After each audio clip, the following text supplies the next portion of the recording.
number 12 it says, he who is a hired hand and not the shepherd. So in the old times, when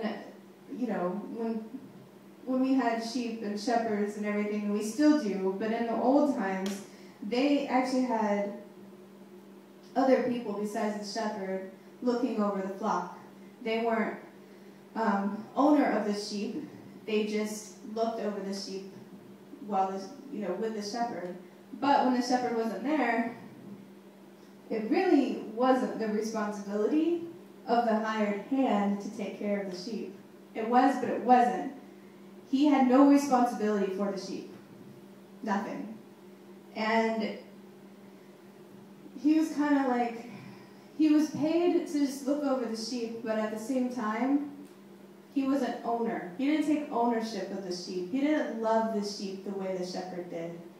And I just thought that was cool, because that actually rings true when the Bible says the hired hand, when he's talking about the hired hand, he flees because he's a hired hand and is not concerned about the sheep. He's just concerned about himself.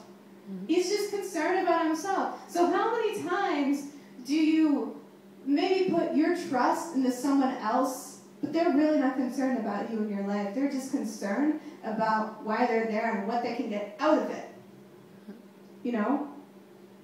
How does that make you feel when you're the true sheep and you know you have a shepherd, but you somehow let somebody else in your life that is really not the best for you? They're just there to maybe talk to you, or I don't even know why they'd be there, but you're putting your focus on that. But then the minute something happens and it threatens their life, not your life, their life, they'll flee. They will go away. They will not become friends with you at all anymore. And what does that say about that person? They were never friends with you in the first place. They didn't care about you. They were concerned about you. It says he flees because he's a hired hand. He was just there. Really. He was just there. He wasn't concerned about the sheep, wasn't concerned about you, didn't care about you. All that mattered to him or that girl or whatever boyfriend, girlfriend was themselves. When anything happened, when any trouble went their way or went your way, they said, you're on your own, buddy, and I'm leaving. And that's not the way God works. That's not the way God works. So, in 14 he says, I am the good shepherd, and I know my own, and my own know me. Even as the Father knows me, I know the Father, and I lay down my life for the sheep. I have other sheep which are not of this fold. I must bring them also, and they will hear my voice, and they will become one flock with one shepherd. So that tells me that if he has so many other sheep, he's going to go out and find more that he can come and bring to him, because he knows how much he loves the sheep that he's had. And he wants other sheep to know that love as well. To just protect them and feed them and give them shelter and the food that they need. And that's just what a good shepherd does. And, we're talking about God, but that's also what a shepherd does. That's really what a shepherd does. And I was looking to see how many are in a flock. And there could be anywhere between 25 to thousands. I was like, whoa! Whoa! Are you serious?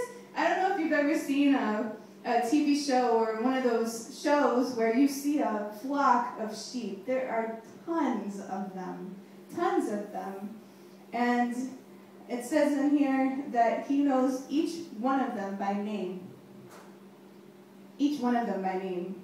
So, I'm terrible at names, so that's even worse. That's even really cool to me, because I'm like, wow, God, you know my name out of the millions and billions in this world. God knows billions of names, and I can't even keep track of more than 60 all at once. And 60 is probably even too much. Probably 10, And it's just, I give a lot of credit to teachers too, because they have they have like 6 classes with 25, and that's a lot, you know? So I just can't.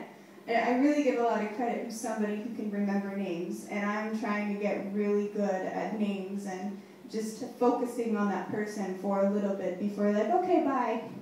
You know, that doesn't give you anything. That doesn't give you the warm, fuzzy feeling saying, oh, you remembered my name, you know, going to a new spot. So God's like, you know, you need to just get it together, you know. You need to get it together.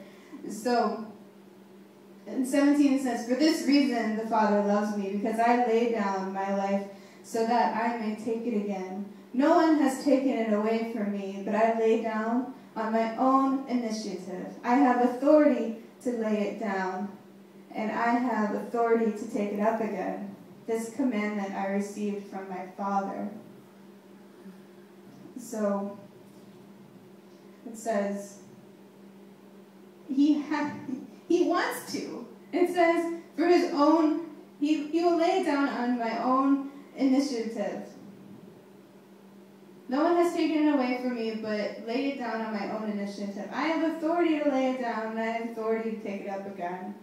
He wants to. He wants to. Not like that hired hand who couldn't care a flying flip about you or the sheep or what's happening. God is saying, I care for you so much that if something does happen, I'm willing to lay down my life to where you guys aren't hurt at all. You know, I'm willing to just throw down and fight for you so that you aren't hurt. And he does it by his own, and he wants to. You know, how many people want to do that in your life for you? I don't know very many people, but that's God. You know, that is so God. And I was going further into that. And a shepherd has more of a responsibility to not just be protected or not just be fed or anything like that. I was looking on the internet too. It says more productive breeds of sheep can be left in fields and moved periodically to fresh pasture when necessary. Fresh pasture. That means us being as children of God, we don't stay in one spot all the time. You know, whether it be in a church or whether it be, you know, job or whether it be even in our personal lives. You know, there are a lot of things going on, you know, even in our heart, you know, that God's like, I don't want you to stay there anymore. Don't you know that I have better pasture out there? You have pretty much eaten up everything on that little circle that you have, that I have put you in. You have eaten that much more. You're even down to the dirt. You're eating dirt. I want you to eat better grass, more organic grass. I have something better for you. And I thought that was really cool. Like, he knows the time to be in one certain spot. And he also knows the time to go past that, to go move on. Move on. Just move on, please. God has the capability of using his spiritual shears to strip off what doesn't